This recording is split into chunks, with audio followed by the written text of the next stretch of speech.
Hello students, तो last lecture में अपन ने यूजर्स ऑफ डायमेंशंस स्टार्ट किए थे, राइट। तो इसमें लास्ट में मैंने आपको एक फार्मूला दिया है, उसको आपको होमवर्क दिया था चेक करने के लिए, right. S is equal to u t plus half a t square, यही फार्मूला मैंने आपको दिया था, राइट, चेक करने के लिए। S is displacement, u is initial velocity, t is time and a is acceleration and time square. कितने terms है इसमें? there are 3 terms. One is displacement, second is u into t, third is half a t square. तो first LHS. LHS में क्या है? S, right? What is as displacement? Displacement का dimension क्या होगा? Displacement means length, right? So displacement means length, so length is 1, mass is 0 and time is 0. Okay, next what is second term? Right hand side, RHS side में 2 terms है. One is u into t. So what is u? U is velocity, right? Velocity का formula क्या है? Displacement upon time into time. Time और time क्या होगा? Cancel, फिर क्या बचेगा यहाँ पे? Only displacement. तो डिस्प्लेसमेंट का डायमेंशन क्या होगा? L1, फिर से m0 एंड t0। ओके, दोनों सेम मिला। थर्ड टर्म देखते हैं अभी, हाफ ए टी स्क्वायर। 1/2 तो नंबर है, और ऑलरेडी लास्ट लेक्चर में मैंने आपको बताया कि number is a constant term, इसका कोई यूनिट और डायमेंशंस नहीं होता है। ओके, तो 1/2 को नेग्लेक्ट कर दीजिए। Half into A t square, A is acceleration. What is acceleration? Velocity upon time into T square. तो एक टी और एक टी क्या होगा? कैंसिल होगा, तो बचेगा यहाँ पे v into T. What is velocity? It is displacement upon time into t. So velocity is displacement upon time into t. t और t कैंसिल, ये हो जाएगा डिस्प्लेसमेंट d होगा, राइट। सो डिस्प्लेसमेंट का फिर से डायमेंशन क्या है? L1 m0 t0, right.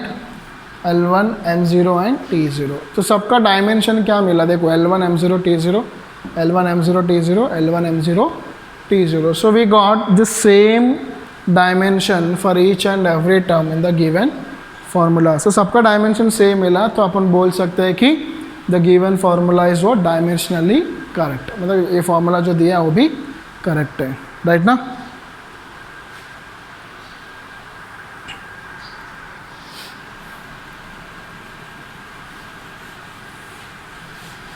सो ये जो फर्स्ट यूज है, ये तो अपन ने चेक किया, राइट। फार्मूला राइट है कि रॉन्ग है, लाइक दैट अपन ने चेक किया है इसमें।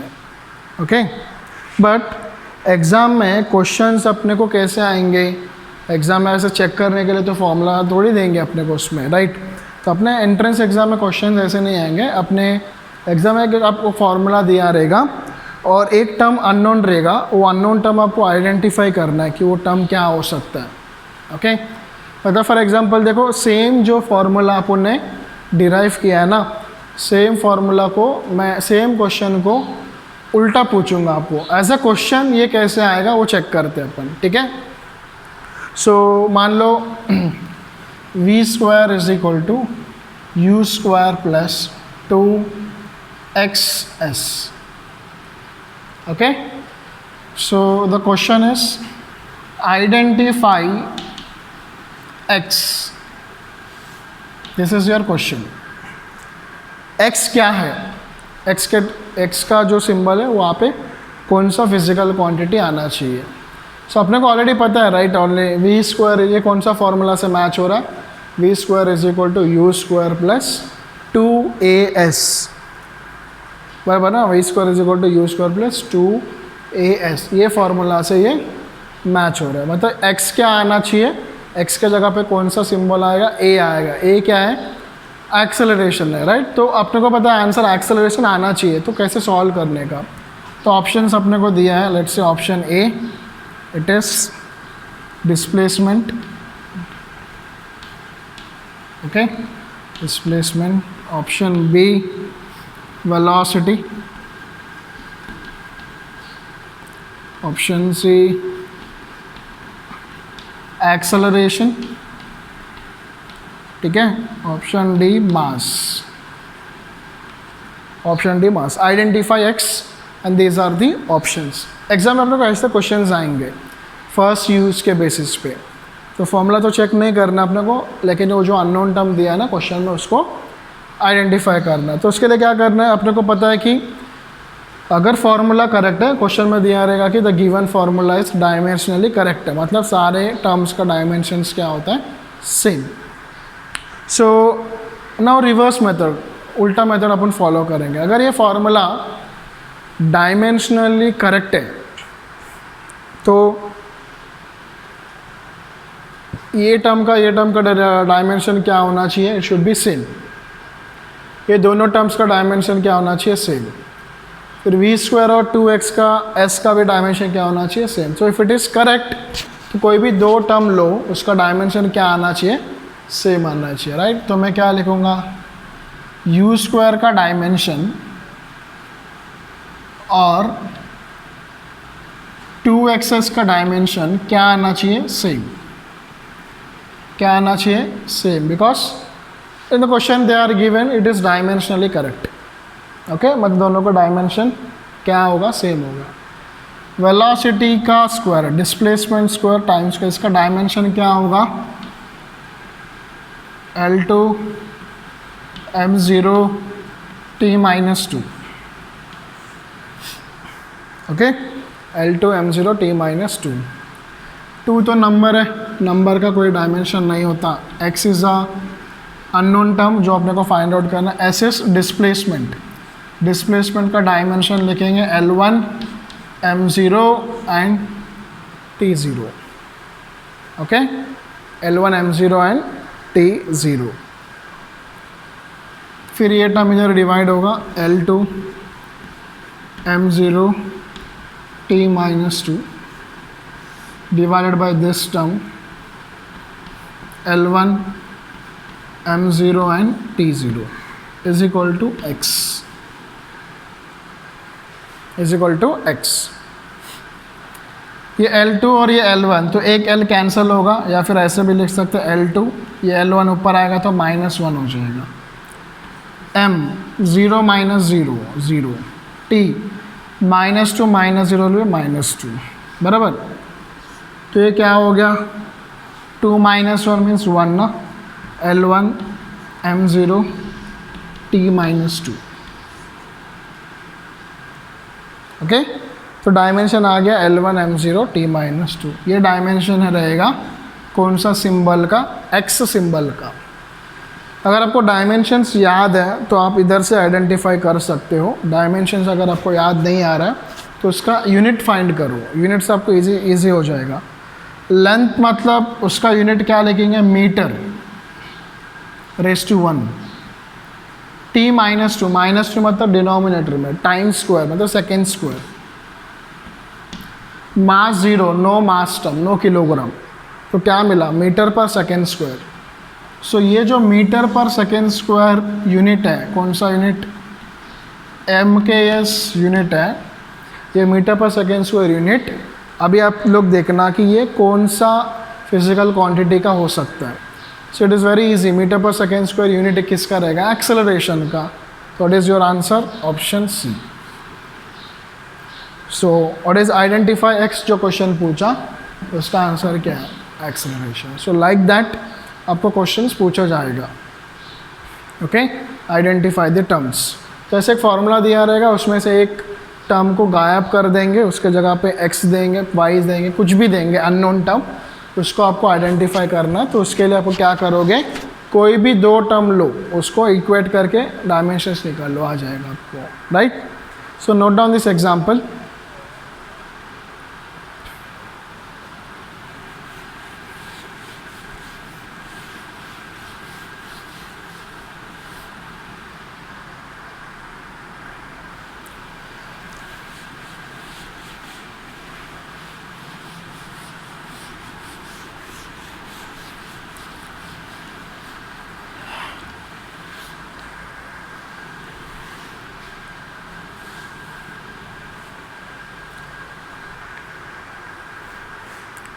ठीक है।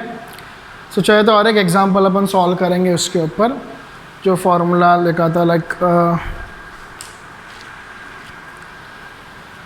कौन सा फॉर्मूला, सेम वही वाला करते हैं, S is equal to u t plus half a t square वाला करते हैं। Okay, S is equal to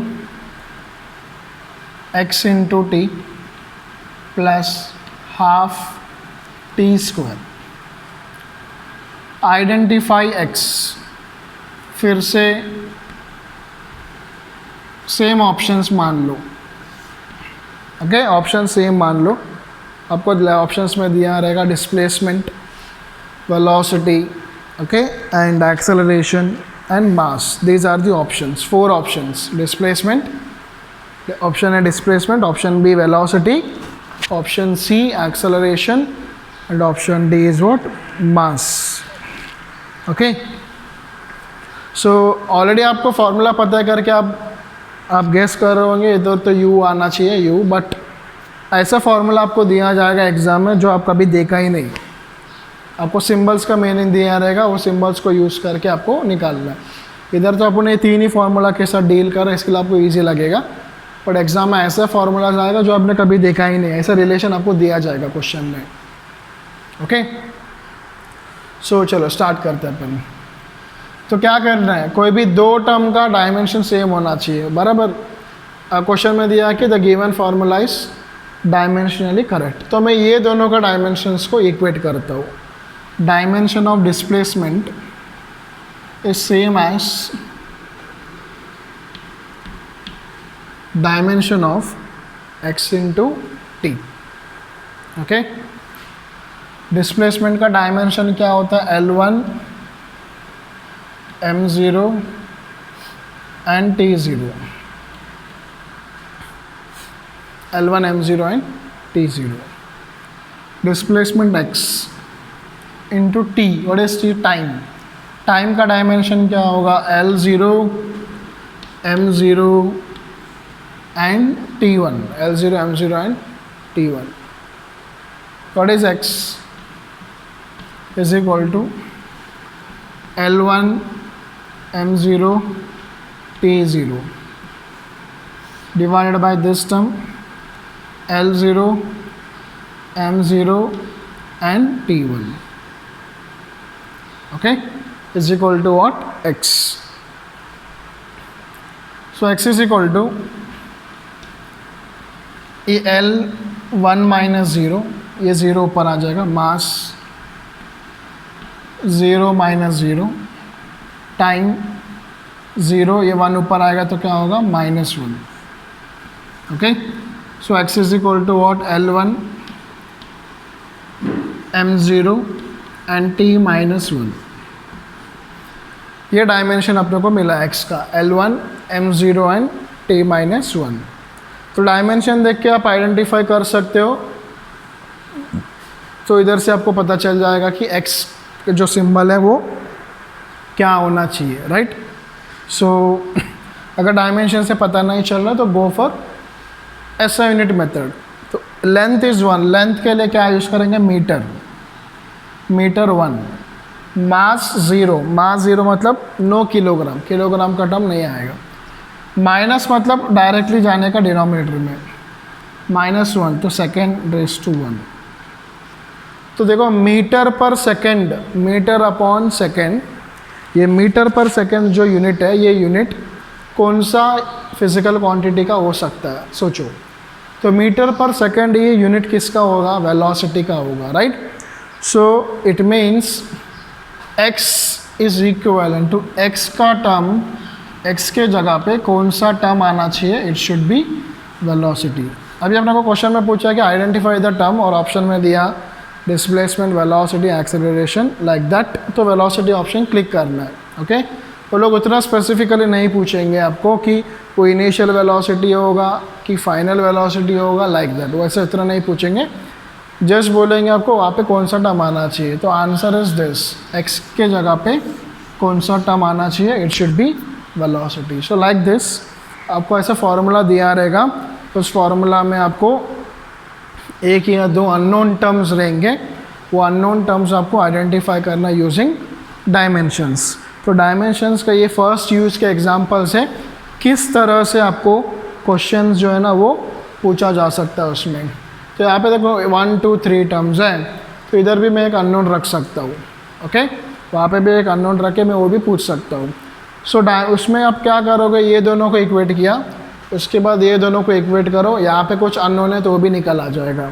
so in this way आप कितने भी अननोन्स दिया रहेगा क्वेश्चन में, उसके डायमेंशंस को अपन क्या करेंगे, कंपेयर करके ऐसे वो टर्म्स का डायमेंशन निकाल के डायमेंशन के हिसाब से वो टर्म को अपन आइडेंटिफाई कर सकते हैं। So this is our first use of dimensional analysis, first use of dimensions, जो क्या था, to check the correctness of given physical equation. Formula right है कि रॉन्ग है वो तो अपन चेक कर लिया, उसके साथ में ही क्वेश्चंस कैसे पूछेंगे इस यूज़ के ऊपर वो भी अपने 2-3 एग्जांपल्स तो सॉल्व किया, राइट। सो आई होप आज का लेक्चर आपको अच्छे से समझ में आ गया। तो नेक्स्ट लेक्चर में अपन second use and third use of dimension से स्टार्ट करेंगे। सो याद है आपको सेकेंड यूज़ क्या था, to find the conversion factor, right. Conversion factor find out करना है, एक सिस्टम से दूसरे सिस्टम में अगर मुझे कन्वर्ट करना है तो ये वो क्या होना चाहिए, number. And third one was क्या, वो ऑलरेडी मुझे रिलेशन पता है, मतलब कौन से फिजिकल क्वांटिटीज़ के बीच में फार्मूला ये मुझे पता है, बट एग्जैक्ट फार्मूला मुझे नहीं पता। तो एग्जैक्ट फार्मूला डिराइव करना है, बनाने के लिए अपने को क्या लगेगा, डायमेंशंस के यूज़ लगेंगे, right. So in the next lecture अपन देखेंगे second use and the third use. तो आज के लेक्चर में मैं यहाँ पे स्टॉप कर रहा हूँ, ओके, थैंक यू, बाय।